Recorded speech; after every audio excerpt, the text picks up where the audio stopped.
أهلا بيكم. النهاردة هنتكلم في موضوع يمكن مش كتير بياخدوا بالهم منه وهما بيرشوا البرفيوم بتاعهم، الكيمياء اللي جوه الإزازة. بالضبط. المصادر بتاعتنا هي وثيقة متخصصة في كيمياء العطور، وهدفنا نفهم إزاي التفاعلات دي ممكن تبقى سر جمال العطر، أو يعني تبقى سبب إنه يتغير أو يبوظ. تمام.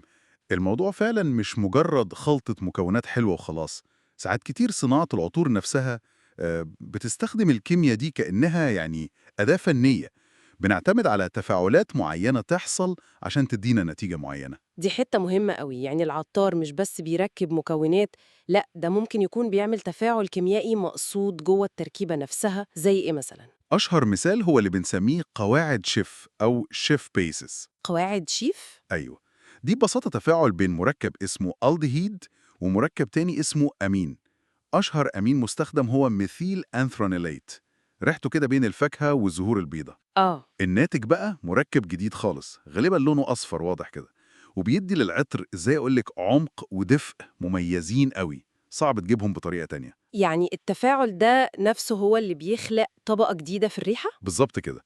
وممكن العطار يحط قاعدة شيف دي جاهزة في التركيبة، أو ودي بقى الصنعة الأعلى، إنه يظبط المكونات بحيث هي تتفاعل لوحدها وتكون القاعدة دي ببطء جوه الإزازة، ممكن على مدى أسابيع أو شهور كمان. يا خبر. طبعا ده بيخلي التحكم في الجودة أصعب بكتير، بس النتائج ممكن تبقى مبهرة فعلا.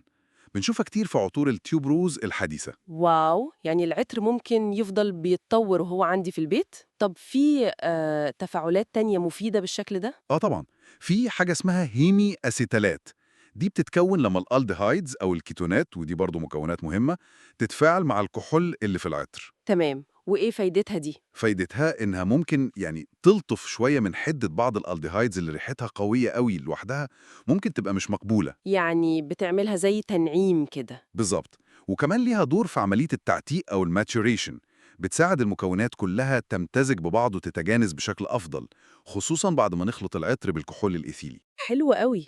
ده الجانب الكويس والمبهر للكيمياء في العطور. بس أكيد يعني في جانب تاني مظلم شوية لما الأمور تمشي غلط. للأسف وده بيحصل ويمكن أكتر من التفاعلات الحلوة دي.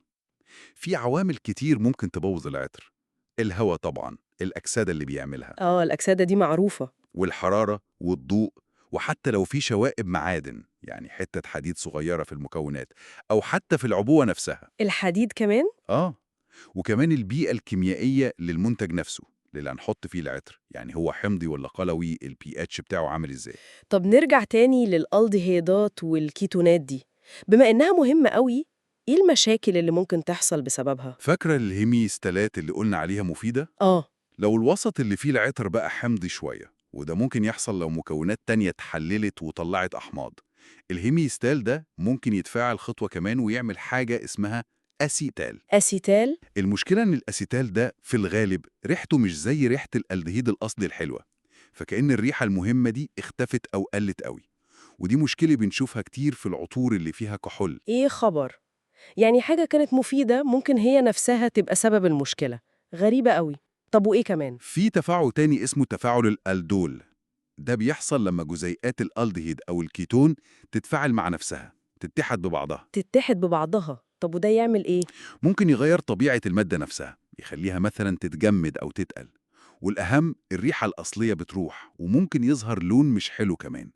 التفاعل ده بيحب الأوساط القلمية. القلوية زي الصابون مثلا؟ بالظبط.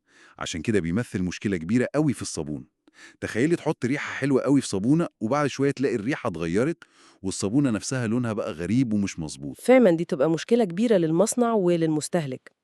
طيب غير الألديهيدات والكيتونات، في مكونات تانية مشهورة بحساسيتها دي؟ الاستيراد كمان، الاستيراد دي اللي بتدينا روايح الفاكهة والورد الحلوة اللي بنحبها، طبعا أساسية. بس هي كمان حساسة. لو في مية حتى لو نسبة قليلة ومعاها وسط حمضي أو قلوي، الاستر ممكن يتكسر ويرجع لأصله، اللي هو إيه؟ كحول وحمض كربوكسيلي. المشكلة لو الحمض اللي ناتج ده ريحته وحشة زي حمض البيوتريك، ده ريحته زي الزبدة لما تبوظ كده، حبة صغيرين منه ممكن يقلبوا ريحة العطر كلها لحاجة مش مقبولة خالص. لا حول ولا قوة إلا بالله. يعني غلطة صغيرة تبوظ التركيبة كلها، ده غير الأكسدة اللي قلنا عليها في الأول. الأكسدة دي بقى قصة تانية، بالذات مع الزيوت الحمضية زي البرتقال والليمون واليوسفي وزيوت الصنوبر كمان. لما بتتفاعل مع الأكسجين اللي في الهواء ريحتها بتتغير وبتبقى مش لطيفة، بيقولوا عليها زرنخة.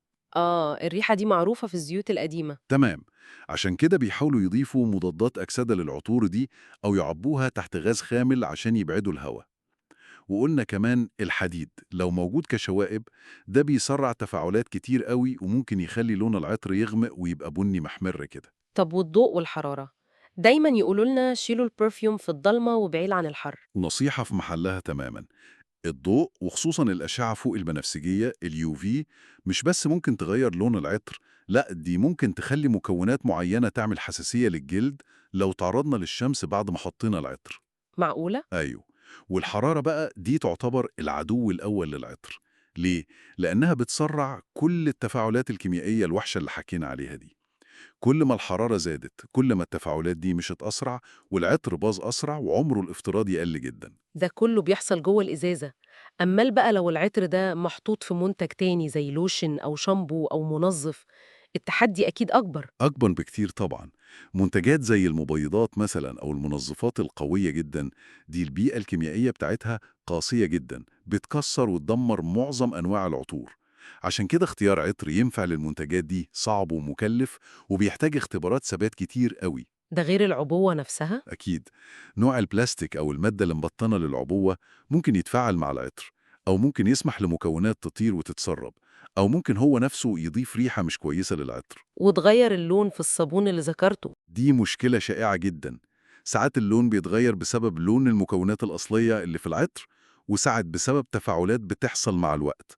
ممكن بسبب الضوء أو بسبب مكونات الصابون نفسها بتتفاعل مع العطر، زي الفانيلين أو الأوجينول اللي هو بتاع القرنفل. واضح فعلا إن عالم كيمياء العطور ده معقد ومليان تحديات ومحتاج موازنات دقيقة جدا. الموضوع طلع أعمق بكتير من مجرد خلط روايح وخلاص. بالظبط. لازم فهم كويس أوي للكيمياء عشان نعرف نستفيد من التفاعلات الكويسة ونتجنب أو على الأقل نقلل التفاعلات الوحشة وتأثير البيئة المحيطة بالعطر. طب وهنا بقى يجي سؤال التفكير. اتفضلي. بما إننا بقينا فاهمين أكتر إزاي التفاعلات دي بتحصل، هل ممكن في المستقبل نشوف عطور مش بس ثابتة ومحافظة على ريحتها، لأ نشوف عطور حية بتتغير ريحتها وتتطور بشكل مقصود ومدروس بعد ما تتعبى أو حتى وإحنا بنستخدمها، ويبقى التغيير ده جزء من التجربة نفسها؟ سؤال ممتاز جدا. مين عارف، يمكن ده يكون مستقبل صناعة العطور. تصميم تفاعلات بطيئة ومتحكمة تخلق تجربة عطرية متغيرة ومستمرة. ده يبقى فن بجد.